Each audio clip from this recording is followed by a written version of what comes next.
Shifting focus now to Gujarat, where Prime Minister Narendra Modi is leading the longest ever roadshow that he has undertaken in the country. This is a 50-kilometer roadshow that is taking place. This is in Himmatnagar in Gujarat. Campaigning is in a fever pitch mode as far as phase 2 is concerned. Phase 1 voting is still underway as we speak. Polls close at 6 p.m. But the December 5th poll is also going to be extremely decisive for all parties, for all stakeholders, especially for the son of the soil, Narendra Modi, who returns to Gujarat for a record-setting return for his saffron party. Remember, they've been in power for 27 straight years in the state. And that's Prime Minister Modi there, waving to the people who've been queuing up on the side of roads to catch a glimpse of him as he undertakes this massive roadshow.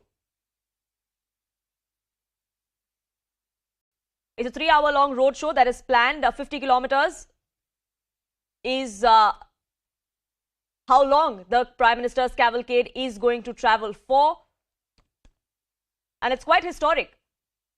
Prime Minister always likes to connect with the people when he is on ground, especially as far as Gujarat is concerned. It is his connect. It is where his political career began from. He was the longest serving Chief Minister of Gujarat.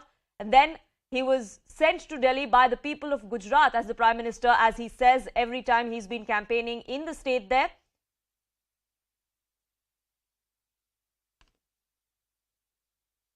शुरुआत हो गई और ये अपने आप में आज तक का सबसे बड़ा मेगा रोड शो होने जा रहा है, क्योंकि प्रधानमंत्री की कार्यशैली को जो लोग करीब से जानते हैं, जिसको आपने भी कई बार अशोक जी जिक्र किया है कि वो हमेशा बड़ा करने की बात करते हैं और उसमें विश्वास करते हैं, और शायद इतना बड़ा रोड शो करने का मादा भी उन जैसे ही राजनीतिक शख्सियत की काबिलियत है, शायद जिस वजह से उन्होंने इतना बड़ा रोड शो के लिए वो निकले हैं। Political editor Maria Shakil is with us on the phone line. And Maria, this is a mega outreach by the Prime Minister ahead of phase 2. 13 assembly constituencies across Ahmedabad are going to be covered in this 50-kilometer roadshow. Yes, and it's one of its kind roadshow where we are seeing those visuals come in. And this is what we see in this party, Poonam. That imagine an election which is not even being seen as a contest. It's about ensuring that the BJP returns to power with a bigger number.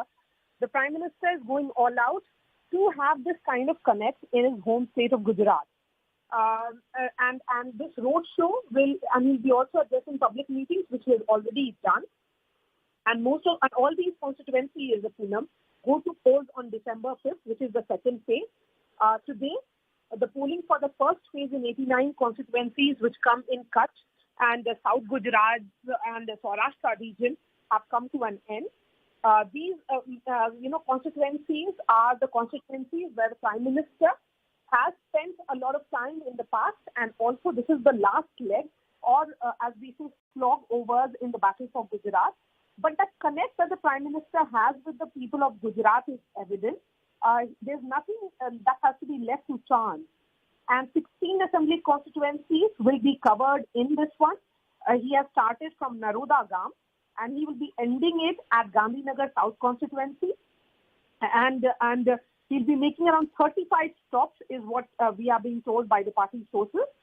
One will be at the memorial of prominent personalities, multiple personalities, including Sardar Patel, Pandit Deen Dayal Upadhyay, Netaji Subhash Chandra Bose on his way. But the larger message, as we have been saying, is about all hands on deck.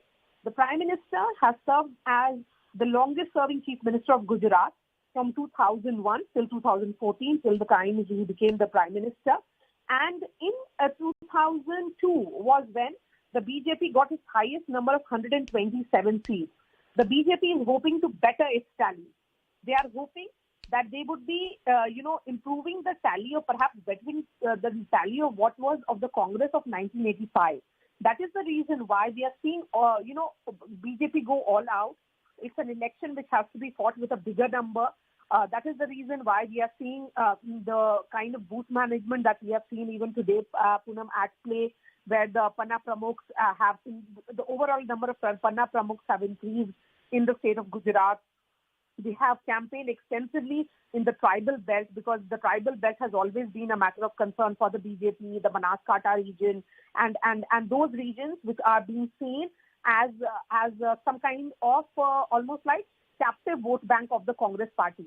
So no matter what, how much the Congress goes down in the state of Gujarat, their vote bank remains intact, about 35%. So what will be the scene this time around? That remains to be seen. But certainly, when you look at those visuals, it's that home connect that the Prime Minister has had with the state of Gujarat. And interestingly, Poonam, I'll make one observation as a political journalist who has tracked Mr. Modi for several years. In 2012, when he had famously won the state of Gujarat, he had spoken in Hindi. At that time, that was an indication of Prime Minister Modi as the Chief Minister of Gujarat, perhaps setting the tone and setting the stage for his larger national ambitions. Right now, in all his public meetings, Poonam, he has addressed the people of Gujarat in Gujarati, and you have translated those speeches, and we have cut to it live. Absolutely. The messaging is quite clear there. And this is the final push by the BJP, by the Prime Minister himself, as far as these Gujarat elections go. And we've been speaking to the people on ground. Maria, you've done that yourself over the last couple of days while you've been there in Gujarat. And it's evident that the BJP has somehow managed to upturn the whole trend of anti-incumbency. That seems to not be existing there. Yes. So, the new lexicon that the political analyst Poonam will have to look for on 8th of December is how do you describe a state which has been won repeatedly with the Chief Minister face of the state changing. So 1 year ago, the BJP, in order to buck the anti-incumbency or handle the anti-incumbency, went for a complete government change in which the Chief Minister was changed, the entire cabinet was changed. So that was essentially to send the message that if there is any anti-incumbency, and also the party has changed a significant number of its MLAs, the old veterans in Vijay Rupani and Nitin Patel and all of them, days before the tickets were finalized, they opted out of the race. So messaging was that this is a new generation which has to be given an opportunity. That is the reason why we are seeing Harsh, who is the MLA and also the Minister of Home in the state of Gujarat. He is emerging as a prominent face who has the support of Prime Minister Narendra Modi and Home Minister Amit Shah. So the Harsh Sanghvi is an important face. He is one of the youngest leaders of Gujarat Assembly even today. So the messaging of the BJP is that yes, they may have been in power for 27 years uninterrupted, but when it comes to the state of Gujarat, that remains closest to their heart because of the Prime Minister, and also the Gujarat model, which is a prominent model, a model of cooperatives also, which I saw in Ananda district, where the famous milk revolution started. All that is also being taught in other parts of India. So that carry forward message, it has to come from the state of Gujarat. And because it is the home state, that is the reason why we are seeing that that nothing is being left to chance by the BJP. One may say that, why this kind of push? That is the criticism that came from the Congress party, that the Prime Minister is so proactive that he is in each and every assembly constituency. So the BJP's response has been that no election is big or small. Every election has to be fought to be won. So that is what we are seeing on ground with the biggest mascot of the BJP, the biggest messenger and the communicator of the party on ground in Prime Minister Narendra Modi, effectively meeting people. It's a 3.5-hour long roadshow with around 35 stops, which has just begun in some time back and which will be continuing for the next 2.5 hours. Absolutely. And looking at the crowds that have gathered there, it perhaps could be extended as well, given the kind of rousing reception that the Prime Minister has gotten. It was to start at 3:30. It just has begun about 2 hours late, and yet we have people there who've lined up the streets of Ahmedabad waiting to catch a glimpse of the Prime Minister. And the personal connect is something that the Prime Minister often speaks of, is also something that he and the BJP are extremely proud of, isn't it? It's not just about his home state of Gujarat, Maria. We've seen this in several other states where he has been campaigning. Right, and campaigning for each and every election, assembly elections, of course, the parliamentary elections as well. And interestingly, Poonam, we have seen that in the state of Bihar. Look, when it was a campaign of 2020, when it was JDU, BJP combined, the JDU's overall tally went below 70. In fact, is 45, and the BJP strike rate was much better. So the messaging was that the people had faith in the BJP leadership of Prime Minister Narendra Modi. They were upset and angry with the manner in which Nitish Kumar had handled the state of Bihar. Having said that, just look at what happened in Uttar Pradesh and Uttarakhand. Pushkar Dhami loses from the seat of Khatima, but the state is won by Prime Minister Narendra Modi for his party because he campaigned again very extensively in the state of Uttarakhand. Himachal Pradesh, Gujarat are going to poll together. The results will be out together on 8th of December. Again, Himachal is a state where the Prime Minister has worked as the General Secretary in charge of the BJP. So he was also making personal calls to those rebel leaders, trying to communicate to them what his plans are for them in future. So the messaging here is that every election has to be managed at the minutest level. When it comes to macro and micro planning, the BJP feels that even the Prime Minister can make those calls, and he has done that even this time around. See, that personal connect that we keep talking about is also displayed at the strategy level, Poonam. It is displayed at the level of candidate selection, where the candidates are, that entire survey that is then done in various constituencies is done at 3 or 4 levels. The Prime Minister has his own set. There is a set of, assessment that is done by the BJP president, another set that is done by the party in general, and also by Home Minister Amit Shah to ensure that when it has come to ticket distribution, it is about the voices of people which is heard from the ground rather than, some kind of arrangement that is seen usually in other political parties. What is it that the BJP is looking for as far as this election is concerned? The BJP wants to send a clear message that 2017 was perhaps an aberration. The Congress party failed to build on the momentum of 2017, where they managed to bring the BJP's overall tally down below 100 for the first time. And in bringing that, they could have built on that momentum because the Congress won 77 seats. Instead, the entire Congress party, got fizzled out in a way that 2 of those protesting leaders are now part of the BJP. In Hardik Patel, who was also the working president of the Congress party, and Hardik Patel is now contesting from Virangam constituency, which is part of Ahmedabad in Gujarat, which also saw Yogi Adityanath campaign just 2 days back. So that messaging that is coming from the Prime Minister is that even if they know that this election is pretty much decided, they do not want to send this message of complacency.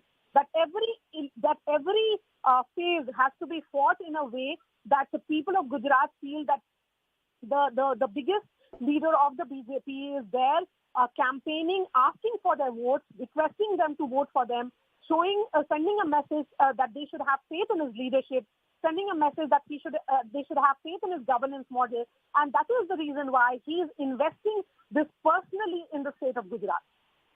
Absolutely. And in 2014, Maria, the term Modi magic was coined. We spoke of how that was what propelled the BJP to the kind of victory at the center that it did. Many said that was on the wane as far as 2019 was concerned. But the BJP and the Prime Minister himself came out much stronger. They bettered their tally. And we've seen that Modi magic stay intact across different states, even in Gujarat now. That Modi magic has not gone anywhere since 2014 at the center and since much longer in the state of Gujarat. Yes, 27 years, Poonam. An uninterrupted 27 years. And that Modi magic is such that, the reporters on the ground who were there at multiple polling booths, when they were speaking to the people of Gujarat and asking them what are the issues, they said there are no issues. That as far as their situation is concerned, their word was sab acha hai. So that sense of non-complaining Gujarat is evident. That sense that people of Gujarat have a great degree of satisfaction with the government is evident. And if the BJP returns to power with a bigger number, then certainly it will be only and only because of Prime Minister Narendra Modi. There is that netritva word or the leadership.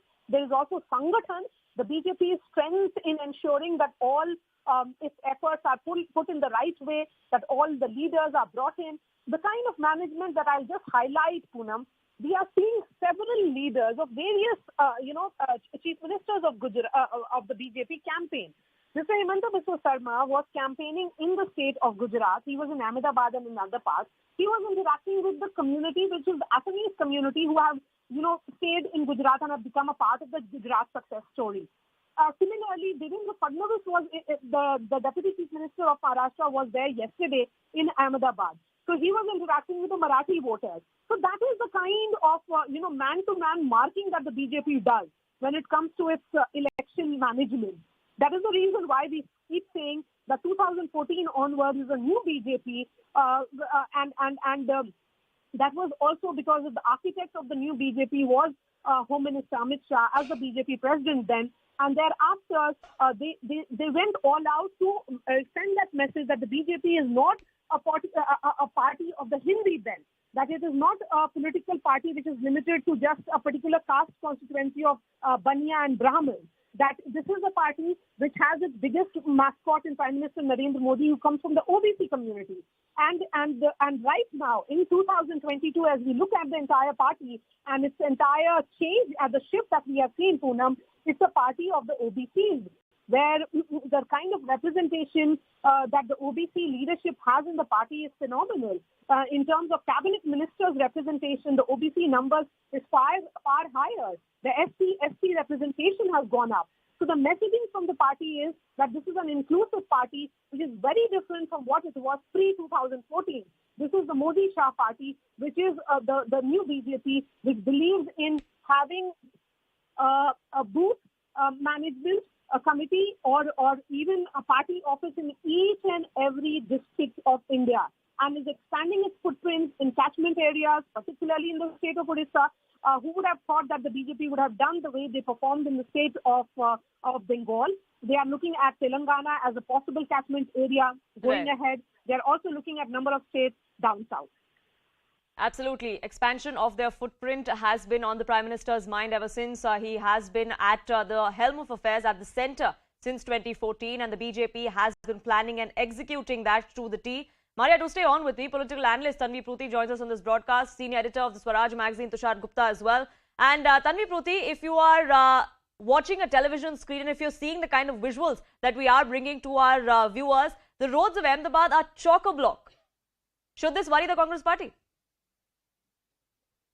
I think the major two important questions in this particular election are, first, whether BJP will be able to cross Madhav Singh Solanki's tally, who became Chief Minister in 1995 from Congress, and he won 149 seats. And the second question is that who will be party number 2 in Gujarat, whether it will be Congress or AAP. So clearly, Modi magic has worked, and the numbers are very they really reflect BJP getting a good tally this time. But looking at the 89 seats where the voting is happening today, I would say that Congress secured 41% votes in 2017 last time, and it is very much present right now also. So I would not really say that AAP could manage to get numbers or even the kind of vote share that they are trying to project. But saying that last time, out of these 89 seats, BJP won 48 and Congress backed 38 seats. But unfortunately, due to no strong state leadership, 10 MLAs have either, sort of defected or extended support to BJP. But even without, much efforts from the national and state leadership, I would still say that Congress will manage a second position in the Gujarat elections. Right, so there's still some hope for the Congress party, Tanvi Pruthi. Tushar Gupta, what is your opinion on that? Because many would say from what we are seeing right now, it is going to be an existential crisis for the Congress party that has until very recently been leading a very muted campaign in the state. See, there are three facts that we know right away. One, the BJP is going hammer and tongs, as Maria elaborated from the ground. Two, the Congress is not putting up a fight at all. Number three, that the Aam Aadmi party is trying to make some noise, trying to pitch themselves as a principal opposition. Now, if we take these three facts into consideration, there are some numbers we should dig into. 77 seats that Congress won in 2017. That was their best year, their best shot at winning Gujarat. Of those 77 seats, on those 77 seats, interestingly, BJP actually gained in terms of vote share compared to 2012 on 37 seats. If you talk about the total 77 seats, you talk about the seats with the winning margins. Congress had a winning margin of less than 10% on 49 of the 77 seats. And this is when they were putting up a brilliant fight, as many would say. And this is when BJP was at its worst in Gujarat. So 49 of the 77 seats were won with a victory margin of less than 10 percentage points. Now, today, when the Congress is not putting up a fight, where do you see these 49 seats going? Even if 30 of them, 60% of them were to fall, the BJP tally immediately touches 130 odd. That is very interesting. So what we are looking at in this election, more or less, is it going to be 120 or 140 for the BJP? And if it's going to be 140 plus, rest assured, Congress has been reduced to almost nothing in Gujarat. Aam Aadmi Party would want to emerge as the principal opposition in the state, as they have done in Delhi. Right, and they're really hoping to do so, Tushar, isn't it? The Aam Aadmi Party is hoping to emerge as the alternative to the BJP, not just in Gujarat, but in other states on a national level as well. They're trying to edge out the Congress, and Gujarat would give them the perfect opportunity for that. Absolutely. Look, I'm not very sure if they're trying to edge out the Congress, or perhaps the Congress is vacating that space for the Aam Aadmi Party in North India. But look at the Congress today. It's virtually absent in Gujarat. The Bharat Jodo Yatra, the much touted Bharat Jodo Yatra, all about democracy and the ethos of the Congress, refuses to go through two poll-bound states, Gujarat and Himachal. Rajasthan is not looking great for them with all the infighting. Uttar Pradesh are losing their deposits. Bihar, they are a liability for their coalition partners. So where is Gujarat and where is Congress in North India? Where are they in Punjab today? Nowhere, absolutely nowhere. Haryana, perhaps they have some presence. Delhi, they have lost their entire vote share. Himachal, they are again set to lose without putting up a credible fight. So my question is the Congress intentionally vacating the space for an alternate party or the regional parties in the north while keeping the focus on south? Is that their way to revive the UPA? Or it's just bad luck and bad leadership from the Congress?